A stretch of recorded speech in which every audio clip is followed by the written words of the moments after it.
तो hello guys, स्वागत है हमारे यूट्यूब चैनल में। मेरा नाम उत्तम ठाकुर है दोस्तों।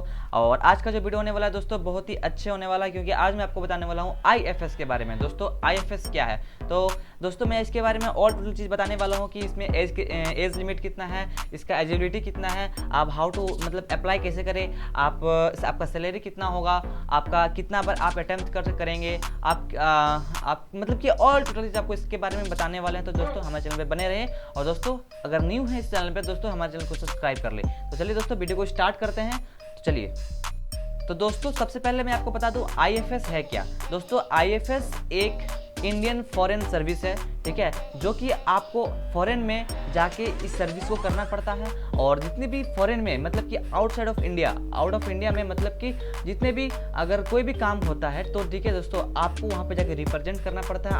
आपको मतलब कि जितने भी फॉरेन में आपका फॉरेन कंट्री में जितने भी वर्क होता है इंडिया के लिए दोस्तों, आपको वो जाके करना होगा। बस मतलब कि यही समझ लीजिए कि फॉरेन में आपको वर्क करना है। मतलब कि कोई भी डिस्कशन अगर करना है तो दोस्तों आपको सेटलमेंट करवाना पड़ेगा वहाँ पे, आपका काम यही है दोस्तों, ठीक है। और इसमें दोस्तों बहुत ही अच्छे मतलब क्वालिटी के आपका यहाँ पे मतलब कि जॉब है, बहुत अच्छे लेवल का जॉब है। और इसमें दोस्तों ये जो मैं आपको बताता हूँ, ये सेंट्रल लेवल का जॉब है, और ये सेंट्रल लेवल का जॉब है। इट इज़ वेरी इंपॉर्टेंट, बहुत ही इंपॉर्टेंट जॉब है, क्योंकि दोस्तों आपको जितने भी आउट ऑफ इंडिया में जितने भी काम हो रहे हैं इंडिया के लिए दोस्तों आप ही को करना है, ठीक है दोस्तों, इसीलिए बहुत ही इंपॉर्टेंट है।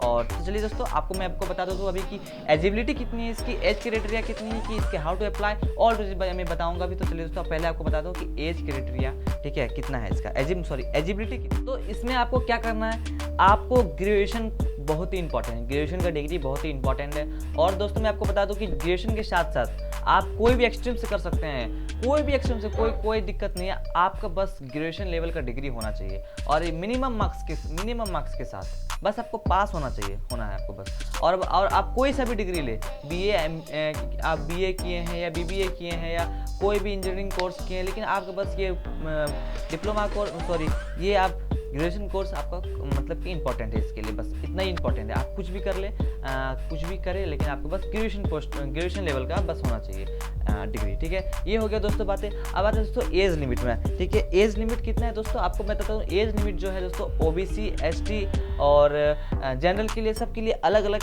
बनाया गया है एज लिमिट, ठीक है। सबसे पहले मैं आपको बता दूं जनरल का, तो जनरल का जो है दोस्तों 21 to 32 है, और जनरल का है ये, ठीक है। और OBC का हो गया आपका दोस्तों 21 to 35। और मैं आपको बता दूं दोस्तों, अगर आप कोई भी दूसरा कैटेगरी से आते हैं तो दोस्तों आपको बहुत ही ज़्यादा और भी रिलैक्सन होने वाला है एज में, ठीक है। अगर आप कोई भी सिचुएशन में मतलब जैसे कि आप कहीं और से अदर स्टेट से आते हैं, जैसे कि जापान हो गया, ये हो गया, ऐसा हो गया, तो अगर उसमें आपको फिर ज़्यादा एज रिलैक्सन आपको देखने को मिलेगा, ठीक है। तो इसके बाद मतलब कि अगर अलग अलग कैटेगरी का अलग अलग एज रिलैक्सन है, आपको मैं ये दो इंपॉर्टेंट बता दिए कि इसका ये है, ठीक है। एज क्राइटेरिया हो गया, एज लिमिट हो गया। अब आते हैं दोस्तों थर्ड पॉइंट में। दोस्तों थर्ड पॉइंट हो गया दोस्तों हाउ टू अप्लाई। आप अप्लाई कैसे करें दोस्तों, सबसे इंपॉर्टेंट बात है कि अप्लाई कैसे करें, क्योंकि सभी कोई जानते हैं कि हमको ये करना वो करना, लेकिन दोस्तों अप्लाई में थोड़ा इंपॉर्टेंट है क्या है कि जब आप अप्लाई करते हैं, जो एग्ज़ाम है सिविल सर्विसेज एग्जाम है, जो कि CSC, ठीक है। ये सिविल सर्विस एग्जाम में आपको देना पड़ता है, जो कि UPSC कंडक्ट करवाती है, जो कि यूनियन पब्लिक सर्विस कमीशन है, ठीक है। ये कंडक्ट करवाती है आपको ये सिविल सर्विसेज एग्जाम, इसके अंतर्गत आता है ये।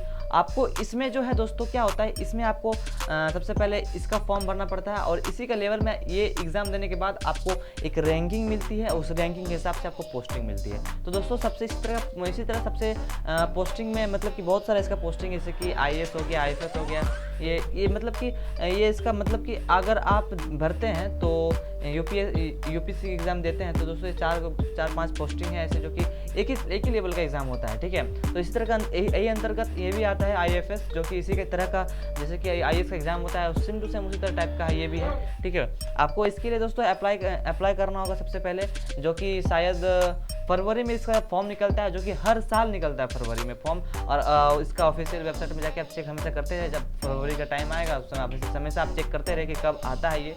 और उस समय चेक करने के बाद आप अगर आए तो आप दोस्तों अगर आपको इच्छुक है तो भर सकते हैं, बहुत अच्छी अगर आप मेहनत करते हैं तो बहुत अच्छा है दोस्तों, ठीक है।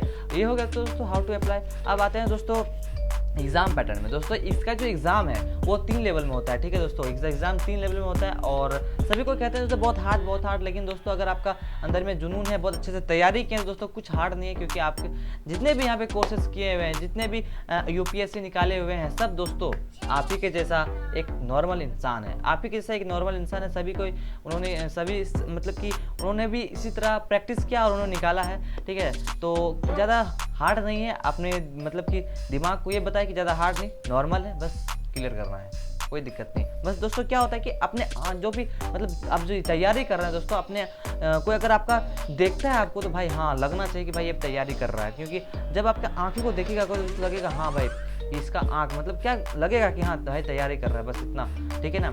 ये हो गया।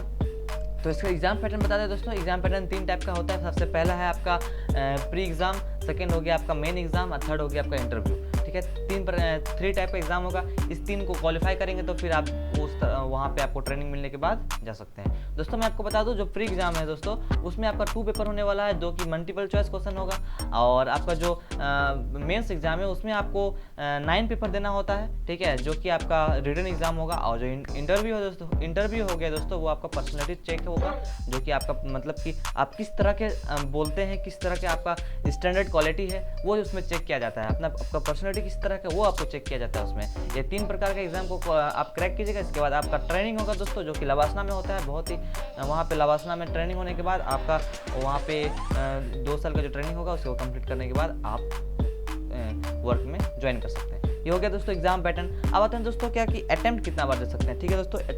अटेम्प्ट बहुत ज़रूरी है दोस्तों। और जब भी आप फॉर्म भरते हैं तो सोच समझ के फॉर्म भरिए, क्योंकि आप जब फॉर्म भरते हैं तो उस समय आपको ये याद होना चाहिए कि अटेम्प्ट मेरा इतना ही है, हमको इतना ही देना है। तो इसलिए आप सोच समझ के अटेम्प्ट करें। आपका अच्छा तैयारी है तो आप कर सकते हैं अटेम्प्ट, नहीं तो दोस्तों थोड़ा सा मतलब क्या कि आप जैसे तैयारी कर रहे हैं इसके बाद अटेम्प्ट कर सकते हैं, क्योंकि दोस्तों इसमें अटेम्प्ट दिया हुआ है कि कितना अटेम्प्ट करना है। तो दोस्तों जनरल के लिए जो दोस्तों वो 6 ईयर है, 6 बार ही, सॉरी 6 ईयर नहीं 6 बार अटेम्प्ट कर सकते हैं जनरल के लिए, ठीक है। और ओबीसी के लिए दोस्तों 9 बार आप अटेम्प्ट कर सकते हैं, 9 बार, ठीक है, 9 टाइम अटेम्प्ट कर सकते हैं। और जो ST/SC हो गया दोस्तों उसके लिए अनलिमिटेड है, वो जब तक है वो तब तक वो कर सकते हैं, ठीक है, उसके लिए अनलिमिटेड है। बाकी बाकी OBC और जनरल हो गया उसके लिए बस ये दिया हुआ है क्राइटेरिया कि अटेम्प्ट इतनी बार ही दे सकते हैं। ये हो गया दोस्तों कि आपका अटेम्प्ट कितना बार दे सकते हैं। आप सब चीज़ तो हो गया दोस्तों। अब आते हैं क्या सैलरी में, क्योंकि आप इतना मेहनत कर रहे हैं तो दोस्तों आपको सैलरी भी अच्छा खासा मिलना चाहिए, क्योंकि दोस्तों IFS IAS ये सब जितना भी आपका गवर्नमेंट जॉब है, सिविल सर्विस जितना भी ये जॉब्स है सब दोस्तों बहुत ही हाई लेवल वाला एग्ज़ाम होता है इसके लिए। और हाई लेवल वाला एग्ज़ाम गुजरने के बाद दोस्तों आप 2 साल की ट्रेनिंग करते हैं, 2 साल ट्रेनिंग करने के बाद दोस्तों फिर आपको जॉब मिलता है। तो दोस्तों इसके लिए तो कम से कम अच्छे खासा इसका मतलब कि पैकेज होता है इसमें, ठीक है। और अगर आप बन जाते हैं दोस्तों, आपको इसमें फैसिलिटीज़ तो बद बोलिए दोस्तों, बहुत ही अच्छा फैसिलिटीज़ है IFS का, अगर बन जाते हैं आप तो। क्योंकि अभी आपको बताता आगे, पहले मैं बताता हूँ सैलरी कितना है इसका। सैलरी जो है दोस्तों आपको कम से कम 55 या 60 से लेकर कम से कम 2-2.5 लाख 2.5 लाख तक आपका जा सकता है दोस्तों, आप अगर इंडिया में काम कर रहे हैं तो। दोस्तों अगर आपका पोस्टिंग फॉरेन में होता है, विदेश में होता है दोस्तों, आप यकीन नहीं कीजिएगा वहाँ पे बहुत हाई लेवल का मतलब कि होता है आपका सैलरी। अलग अलग प्रकार का पोस्टिंग होता है, ठीक है। आपको प्रमोशन मिलेगा आपको आपका सैलरी बढ़ेगा, ठीक है दोस्तों। लेकिन स्टार्टिंग आपका एवरेज बता दीजिए 55 या 60 से इस तरह से स्टार्टिंग है आपका सैलरी, ठीक है।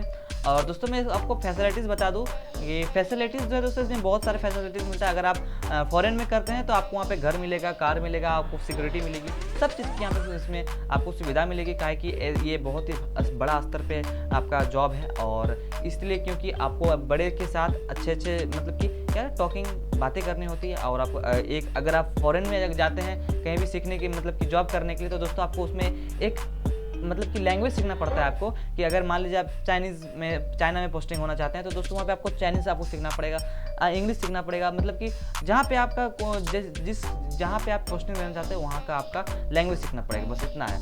ठीक है दोस्तों, अगर आप IFS में जाना चाहते हैं तो दोस्तों बहुत ही क्या होता है उसको, मतलब कि हाई लेवल वाला इसका जॉब है इसका। और इसका स्टैंडर्ड तो आप जान चुके हैं कि स्टैंडर्ड कितना है इसका, कितना अच्छा क्वालिटी मतलब कि है इसका आपको। पहली बात तो दोस्तों कि अगर आप इसकी क्वालिफाई कर लेते हैं दोस्तों, आपको रिस्पेक्ट बहुत ही मिलने वाला है, बहुत ज़्यादा रिस्पेक्ट मिलने वाला है। क्योंकि जितने भी आपके परिवार में है या जितने भी अगर आउटसाइड से जितने भी है वो आपको रिस्पेक्ट देने चालू कर देंगे, क्योंकि ये जो है दोस्तों बहुत रिस्पेक्टफुली जॉब है आपके लिए, जॉब है। ठीक है, और मैं एक और एक टिप्स बता दूं दोस्तों कि मतलब कि स्ट्रेटजी क्या है कि आप जब स्टार्ट कर रहे हैं ये करने के लिए, तो दोस्तों आपको बता दूं कि आप जो है कम से कम दोस्तों मतलब कि जो इच्छा है वो सब्जेक्ट लेके आप स्टडीज इसको कर सकते हैं। ठीक है, जो मेरा मतलब कि जो ऑप्शनल सब्जेक्ट होता है, जो कि ऑप्शनल में होता है, उसको अपनी इच्छा अनुसार आप उसको लीजिए। आप जो सकते हैं वो ही कीजिए, जितना आपके पास एबिलिटी है उतना ही कीजिए, बस मैं इतना ही बोलूँगा। और दोस्तों बहुत ही इसी तरह का वीडियोस अपने चैनल में हम लाते रहते हैं, तो हमारे चैनल को आप सब्सक्राइब कर लें और इसी तरह का वीडियोस हम लाएंगे और आपके लिए मोटिवेट भी आपको करते रहेंगे। तो दोस्तों शेयर भी कर दें दोस्तों मेरे वीडियोस को और लाइक भी कर दें। तो दोस्तों फिर मिलेंगे नेक्स्ट वीडियो में। जय हिंद।